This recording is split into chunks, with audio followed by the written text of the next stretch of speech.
Di antara dampak maksiat terhijabnya qalbu dari Allah Subhanahu wa taala di dunia. Dia terhalangi di dunia, sudah terhalangi dari Allah Subhanahu wa taala, ingin sampai kepada Allah tapi terhalangi. Kenapa? Karena maksiat yang ada dalam hatinya. Dan yang lebih parah lagi, wal hijabul akbar, yaitu penghalangan hijab yang besar pada hari kiamat kelak. Lebih lagi parah kalau dia terhalangi dari Allah pada hari kiamat kelak. Allah berfirman, bal rana ala qulubi ma kanu yaksibun. Justru dalam hati mereka ada ran, yaitu hati mereka menjadi penuh dengan warna hitam, terliputi dengan warna hitam. Kenapa? Makanu yaksibun, apa yang mereka lakukan itu dosa-dosa, itu yang membuat hati mereka mengalami ran. Itu hati, karena dosa-dosa yang mereka lakukan, makanu yaksibun, menjadikan qalbu mereka terbelenggu, terlilit dengan kerusakan. Kalla innahum ar-rabbim yauma idzil lamahjubun, karenanya pada hari kiamat kelak mereka akan terhijab dari Allah. Mereka tidak bisa melihat Allah Subhanahu wa taala. Kata Imam Syafi'i rahimahullah ketika mengomentari ayat ini, ketika orang-orang pelaku maksiat terhalang dari melihat Allah Subhanahu wa taala, maka tentu orang beriman akan bisa melihat Allah Subhanahu wa taala. Ketika pelaku maksiat terhijab dari Allah Subhanahu wa taala, maka orang-orang beriman hijabnya akan tersingkap untuk melihat Allah Subhanahu wa taala. Maka famanatumudz dzunub, maka dosa-dosa yang mereka lakukan menjadikan jarak, mencegah mereka an yaqta'ul masafa bainahum wa baina qulubihim, sehingga pelaku maksiat tersebut tercegah dari untuk menuju hati mereka.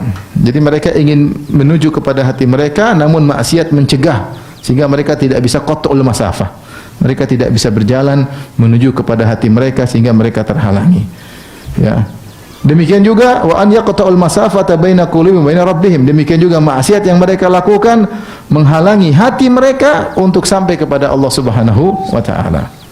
Jadi mereka terputus. Ini maksudnya kata Ibnu Qayyim, ini orang menuju ke hati, hati menuju ke Allah. Jalan menuju ke hati terputus, enggak bisa dicegah oleh maksiat. Hati mereka mau ketemu Allah juga dicegah oleh apa?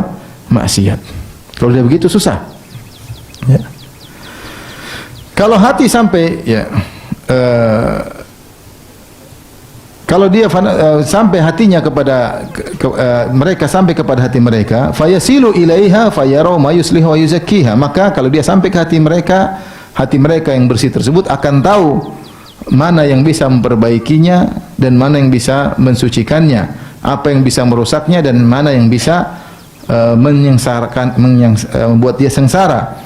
Ketika perjalanan dia menuju hati terputus, maka dia tidak bisa tahu apa yang bisa memperbaiki dan apa yang bisa merusak, sehingga dia tidak tahu apa yang harus dia lakukan. Kemudian juga wa an yaqta'ul masafata baina qulubi wa baina rabbihim fatasilul qulubu ilaihi fatafuza bi qurbi wa karamati. Demikian juga ketika hatinya ingin menuju kepada Allah terhalangi. Padahal kalau hatinya sampai kepada Allah, maka dia akan mendapatkan kemuliaan karena dekat dengan Allah. Wa taqarrab bihi ainan wa tatiba bihi nafsan, maka dia akan pandangannya menjadi sejuk, kemudian hatinya menjadi tenteram. Bal kanatiz dzunubu hijaban bainahu wa baina qulubihim, tapi dosa-dosa menjadi penghalang antara mereka dengan hati mereka. Demikian juga hijaban bainahu wa baina rabbihim wa khaliqihim, dan juga dosa-dosa menjadi penghalang antara mereka dengan Rabb mereka. Ibnu Qayyim ingin menjelaskan, kita ini butuh hati kita untuk hati yang tulus, hati yang bersih. Dengan hati yang bersih sesuai dengan fitrah, maka kita akan mengetahui mana yang baik dan mana yang buruk untuk kita bisa bersikap. Tetapi ketika hati-hati ini penuh dengan dosa, maka terhalangi untuk sampai kepada hati yang bersih tersebut karena dosa-dosa menghalangi. Kemudian juga menghalangi hati ketika ingin mencapai kepada Allah. Kalau hati jauh dari Allah, bagaimana mau bahagia? Bagaimana mau tenteram? Dia ingin dekat dengan Allah, tidak bisa. Dia ingin baca Quran dengan misalnya nyaman, dengan terenyuh, enggak bisa. Hatinya enggak bisa dia kontrol. Kenapa? Maksiat banyak. Ya. Dia ingin umrah, kemudian mungkin nyaman dalam umrahnya, kemudian bisa tawaf dengan penuh kekhusyuan, enggak bisa. Kenapa? Ada maksiat. Enggak bisa dia. Dia mau nyaman salat malam, enggak bisa, hatinya berontak. Hatinya tidak sampai kepada Allah Subhanahu wa taala. Maka dia harus segera perbaiki hatinya agar bisa merasakan ketenteraman dan kebahagiaan.